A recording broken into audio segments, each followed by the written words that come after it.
So thank you all for coming, and thank Jackson for joining us for a brave new conversation. Thanks for inviting me. It's been a pleasure having been a fan so many years and listening to your music and your activism, which have made a great difference. First question I wanted to start with was, tell us about the music. Did you always knew this was going to be what, did you always know? Doesn't sound right English. Did you always know that this was going to be your calling? Was it an early age, later? When did you discover it, and when did you fall in love with it? All those things right around like the middle of high school.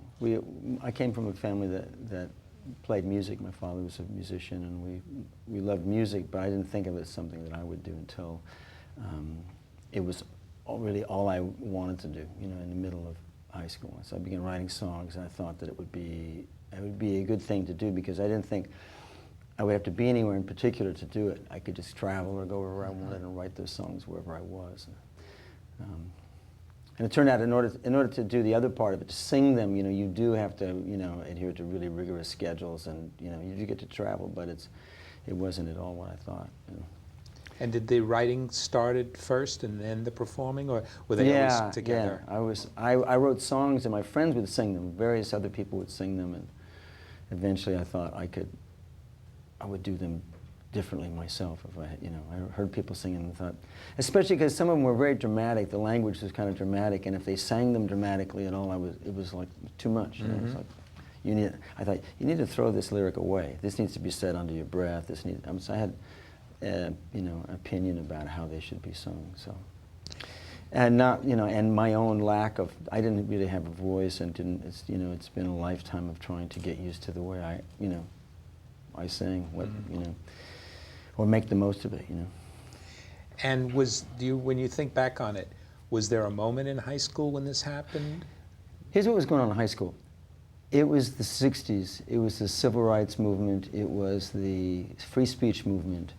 And I had some friends who were older than I was, and 2 years older than I, who were musicians, and they were, you know, I'd show up at school and they'd be playing in the quad. They'd be playing bluegrass, and they'd be playing Woody Guthrie, and they'd be playing Bob Dylan songs. And this is all started happening around 1964, 65, 64 really. So you come to school and there'd be this great burning bluegrass music being played. It's such driving music, you know. And then you'd be hearing the Woody Guthrie songs, and so it was an introduction to folk music and really what is the true history of the United States. You know, it was American music, and it was, you know, in the words of people who wrote these songs and lived these struggles. And so, you know, then the one guy that was the bluegrass, the sort of like the lead singer of the bluegrass group, began writing songs with another guy who was himself kind of a conservative guy. He actually wore a jacket to school, and he was a champion speech maker. He was sort of on the forensics team, and he was in the, I think he was the junior class president, perhaps, you know. And he'd written this great speech, you know, about sort of like raising a lot of questions about the Kennedy administration. He was from a kind of conservative family, and this was in Orange County. And but they suddenly began writing songs about. I mean, they wrote a song called "The Ballad of Rosa Parks," and they wrote a song called "Progress" about, you know, really about racial equality, and incredible stuff. You know, really great, long, rambling songs. Really, very much, you know, influenced by Bob Dylan and Woody Guthrie, and that was it for me. It was like these guys, they were so powerful, and those songs are still really good. You know, I thought this was really, you know, a powerful thing to do, to get to do. And my first songs were kind of less ambitious than that, but and very personal. You know, really sort of more kind of love songs, but. Or kind of ragtimey songs, you know, about hard living, and you know, I was, you know, 14. High school, yeah. You know. But the other thing that was going on, of course, all around us all was the questions about that really amount to, you know, your own empowerment and your own role in what's going on in the questions of the day. And we were encouraged at that school to not really, I mean, I think that they had elections every year, and the big issue was, what to name the corridors. It was a very toned down, anything that, I mean, I wrote a poem once to the, it was a poem about the dress restrictions or something, and tried to get it printed in the school paper, but they wouldn't print it because they just disagreed, and so they had a lock on that kind of expression. And so everything about music was freedom. Everything about music was empowering, and the chance to speak for yourself. So it sounds like right from the beginning, the music and the politics were merged. It was never a question of starting with the music and moving towards the politics. They were bound up together? It's actually really hard to write about political things, and for me anyway, and even though my friends were doing that, I didn't figure out how to do it for a long time. And I would go and play at rallies, or go play where I wish I had a song about what we were there for, But it was really a long time before I had anything like that. It was really until around the mid-'80s that I was able to focus what I was reading about and what I was thinking about into a song. And what was that evolution? Was it because you became more politically committed, or was the artistic path that allowed you to find a way to talk about it? I think it was because I'd gotten a lot of encouragement. And I think this is something I've been thinking about a lot, because in my recording career, it was just a time when suddenly record labels and people who had always sort of vetted the selection of artists were beginning to realize that the artists really knew and that they didn't know, and the best they could do is find, there's to find people that were. I mean, my record company president used to say, look, if you don't know, nobody knows. There was no A&R department. There's nobody telling you whether you should or shouldn't do anything. And around that time, and right at the same time that you ascend to this sort of privileged status of an artist, you're the artist. I mean, they call all the musicians in the music business the artist, and it's not always true, but it's, you take that mantle, upon yourself, and you say, in my case, I began reading books about Vietnam in the mid-'80s, and I read about 3 back-to-back on tour one time. I just had my head in it. It was, I think I read Dispatches and A Rumor of War and another, and then I read Joan Didion's Salvador, and I just sort of, you think these issues were settled, and they're writing books. It's all hindsight, talking about how the war was carried out and who, and you think that it's a matter of healing to do a postmortem and talk about these things. And here they are doing it again. Really, Joan Didion's book made it clear that there was simply, wasn't a settled issue, and it was something that it was taking place again. There was this great deal of secrecy, the covert, activity in Central America, and it kind of galvanized me. It made me want to go to Nicaragua, and I met some people there who were, writing songs about their. I mean, there were a lot of people.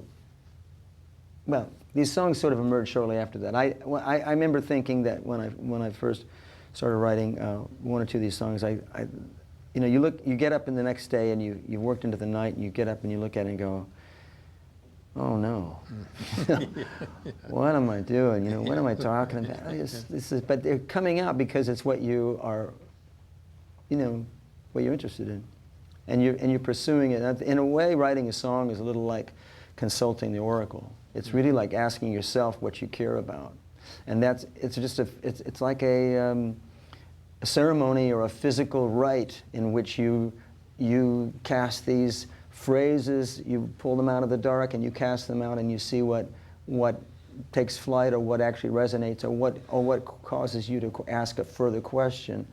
And in doing that, you have no business really limiting yourself or saying, oh, I can't talk about that. That doesn't serve the music or anything. So, at that time in the 80s, I mean, there were, I gotta tell you, one of my favorite records at that period was Little Steven's great album called Voice of America. And he was you know, as you know, Little Steven is a guitar player in the E Street Band, as well as an actor on The Sopranos. And in the reverse order, most right. people. He was first. He was first. He was Little Steven and the Disciples of Soul, who did this album. They had great songs. They had a song that I've done for many years called "I'm a Patriot." They had a song called "Solidarity." He had a bunch of songs, and he actually had he planned this whole trilogy of albums, and he had it all worked out what he was going to do. It was a very organized mind. And the ability to speak directly, you know, and I was really admired it so much. And at the same time, the huge album of the day was Born in the USA, which had this great refrain, you know, "Born in the USA." It was this great, big, you know, butt-rocking song, this incredible, like, you know, it's like this trash can lid snare going off, and yet, and as great as that song is, it was largely misconstrued by a huge, you know, part of Bruce Springsteen's audience as being this just sort of jingoistic, you know, like, yeah, USA, you know. It's about coming back from Vietnam and feeling like a kicked dog, you know, like it's about veterans, and it's about, you know, so, but I looked around and saw that there was a certain ambiguity, that songs could be a little more specific. It wouldn't hurt, you know, and Stevens were. So it's interesting that out of the same band, out of the same sort of brotherhood that band is, you know, came these two, and they certainly had, and I remember them from like No Nukes days, because Steven was dubious about all of it. He was like, tell me again, what are we doing this for? How come we're doing it? Is this No Nukes? What, you know? But that was a lifetime away. That was, you know, and it was, so it was really with great pleasure that I noticed that this incredibly astute observer of life was, you know, suddenly, you know, reading like crazy and writing these songs about U.S. foreign policy and really putting his shoulder to the wheel. Is there a favorite song that somebody else has written that you use as a, you know, you're always asked as a filmmaker what films inspire you or which ones had an impact on you. Is there a song that has a political content, or songs that you think about or you think have influenced the way you write? There are so many songs that I admire and that I you know, yeah, there are a lot of them, a lot, and there are examples of various kinds of writing. One song I admire very much is Sting's song "They Dance Alone," because he was able to at the height of his, you know, public, his attraction and his public, the wonderful power of his band and him. He had ascended to this place, and he used the imagery of that the mothers of the disappeared, dancing their national dance, and he was able to convey it. And it was really a very, I think, a more verbose person or somebody less talented might have, you know, made it too much of a polemic.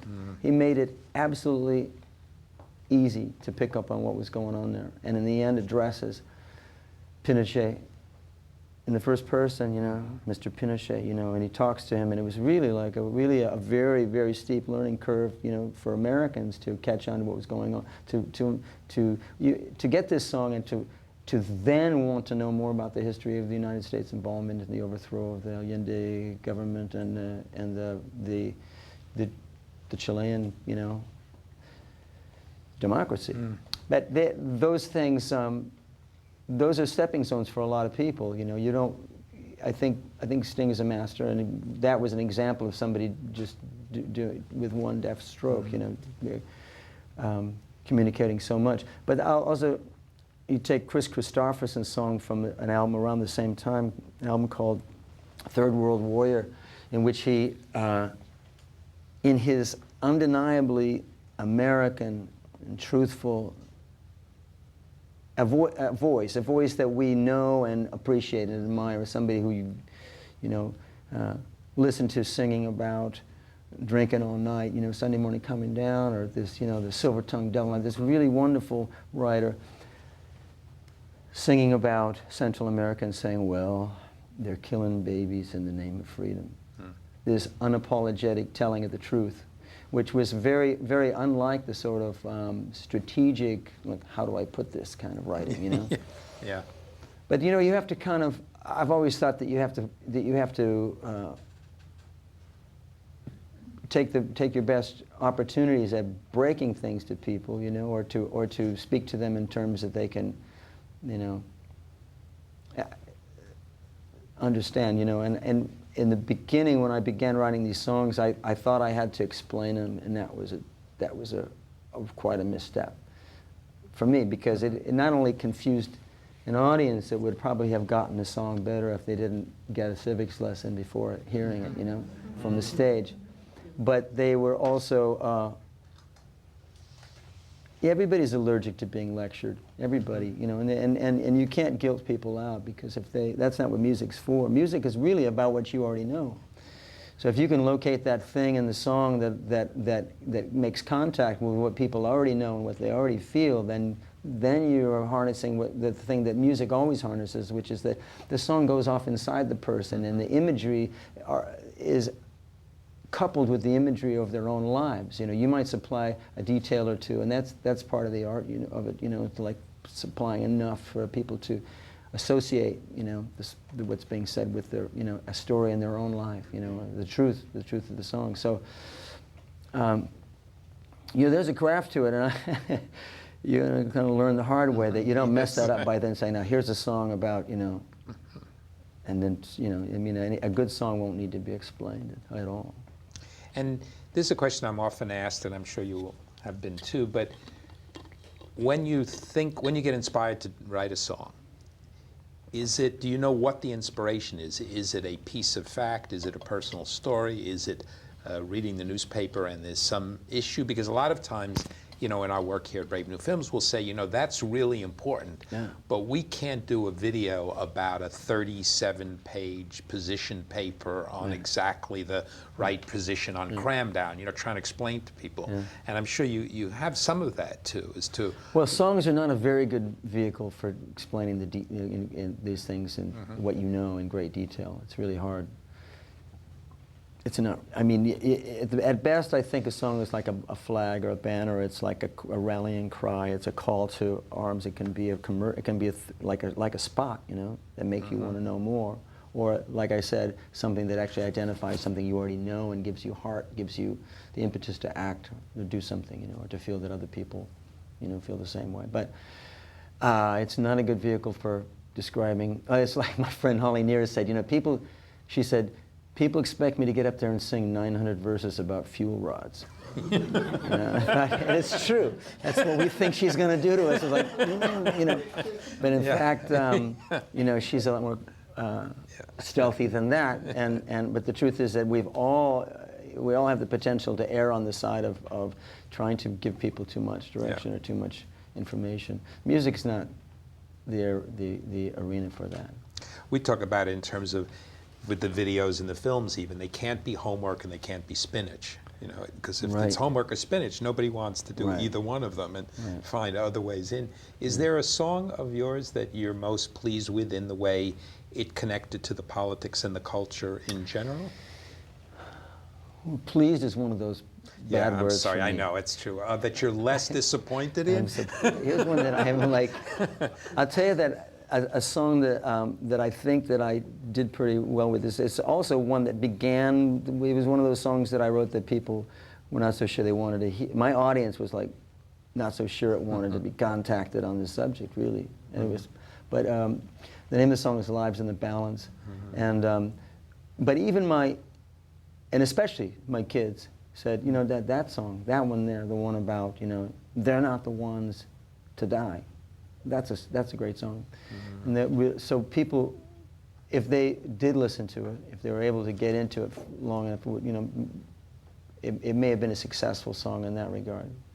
Then also, the thing that I'm most pleased with is that this song later was sort of adapted by a gospel group, and it was sung by young black women, you know, from South Central LA. And what's more is that they sort of began writing, they didn't actually, the choir director and I wrote this last verse, but it was from the standpoint of people, it was from the point of view of a person of faith. And because they were gospel artists and they were extremely religious people, it was great for me to have started a song that then got added to And it really took it, because when they said, look, we want to do Lives in the Balance, I said, well, great, I wouldn't have thought of that one for you guys. And they said, and we wrote a fourth verse. I went, well, play it, you know. It's got to be good, you know. It's got to be good. Like because I kind of thought that I'd sort of wrapped it up pretty well by the end. You know? So they showed me what they had, and it was a great. They really began with this by saying, they said, like, I find it so strange and confusing. They take God out of our lives day by day. And of course, they're talking about prayer in school and stuff. And I think that's a whole side story I could tell you about them doing gospel in the schools, because they had a gospel choir in the school, a public school. Of course, they're praying when they do that.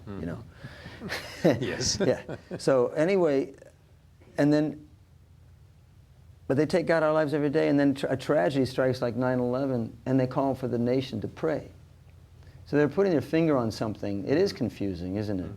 It's a good question, So, and then I added the lines, but what should America pray for? For God to smite our enemies, or to heal the wounds of history, and to live with the world and in peace. And it's really, this is a song I've sung for many years, and you could sing it about any country that has a history of covert war, including, Iraq, Iran, the Middle East. But when I sing it, people see me coming. They're used to hearing this kind of thing from me, but they're really not ready to hear it from young black women from the inner city, and it was really a very pleasing development for me, for the song, I think. And I think that's what you want, isn't it? If you could write a song that people then wrote more verses to, or wrote their own song, or wanted to write their own song, that would be a successful song. And you mentioned that about your kids. How much of an influence are they in terms of what you write, or how do you use them as a sounding board, and what stages? I know with all four. For me, the high moment of any video is like when my son, who was on Warcraft one day, came to me and said, "Oh, your video's up on the Wonderful World of Warcraft," and I knew we'd had a success. Yeah, my kids are they're very influential, really. My two sons have wanted me to hear their music, the songs that they listen to, as well as the music that they make, always. And they're less interested in hearing mine. They're like, and I think it took me a long time to get that, to figure that out, and that was a good thing. I've always sort of, it hasn't been a disappointment. I just thought, well, that's just the way it is generationally. But that's the way it would be. It would be a matter of that they want me to hear them is the is the active principle there, and so my son Ethan has turned me on to all kinds of great hip hop music and stuff that I wouldn't have known about otherwise, and my son Ryan the same, but not hip hop, but more bands, and we would have these musical arguments when they were little, but you realize how meaning resides in all kinds of places besides the words, and like the words are probably the last thing that kids really are concerned with, They might be, they might get there, especially like as they really get into a style of music they like. There might be, but I say kids, I mean little kids. I mean, it's mainly stance and attitude, and there's so much meaning conveyed in the tone of voice, or a tone of, or like the kind of instrumentation and where the instruments sound. That's as important as anything, and as, less specific, of course, and words that have a much better chance of conveying difficult things, than sounds, But there you go. I mean, I think that music, the actual sounds of things will take you further. Words are very specific, and they can sort of be eclipsed by more important things. There was a great song, a Tom Petty song, that came out at a certain time, and I used to think, God, I wish he would just tell me what is exactly. When he says, I won't back down. What? What? You know, tell me what is going on, you know, and really, but it's one of those incredible songs, and when you, I love that song, and I can sing it in my own situations, and it works really, really well. It doesn't have to be me, you know, apprehending what he exactly is thinking about in his case. Matter of fact, just songs are better if you don't. And you know, you go to see him play live, and this whole audience is just like, I won't back down. It's about that defiance. It's about, you know, and every one of those people is singing their own story and living their own, you know, the images that accompany their own narrative, you know, to when they hear that song. And sort of relating off that point, what are the issues today that absorb you the most politically? Not that you're necessarily going to write a song about or not. And what do you think the key ones are, and which are the ones you're hopeful about? Not pleasurable, we won't go that far. Hopeful, and which are the ones that wake you up with nightmares? Well, you know, the war. Our country's, you know, the continuing, you know, reliance on war as a, you know, as an aspect of our economy, an aspect of our, you know. But, you know, it comes down to, like, you know, our own personal, our view as a culture, what we view our role to be in the world, you know, and it's really that, it starts to become more and more of a personal thing the more you look at it, you know, what people need to think about themselves, what they need to, you know, believe. But many other things, there are many arenas of, you know, in the United States in which a progressive approach, you know, is you know, struggling to be heard against a kind of a you know, a sort of locked up, you know, information. I mean, information, just sort of like an oppressive, you know, lack of information, an oppressive shutting out of the flow of information. I'll tell you, one thing that interests me is that the amount of plastic we're producing and consuming. Camera can't see my hand, just tell you briefly that, you know, like in the last 6 months, I stopped drinking any kind of, you know, water that comes out of plastic, and it turns out it's not really hard to do. You go into a restaurant, you ask for filtered water, you know, for tap water, and it doesn't cost you anything. And I mean, a bottle of water costs 200 times what it's worth, really, and it's also, it leaches the plastic bottle that we drink from took the amount of oil it took to produce it would fill the bottle a third of the way up. So to drink a bottle of whatever is like drinking a third of a bottle of petroleum, and yet we're going to war with countries to control that flow of that petroleum.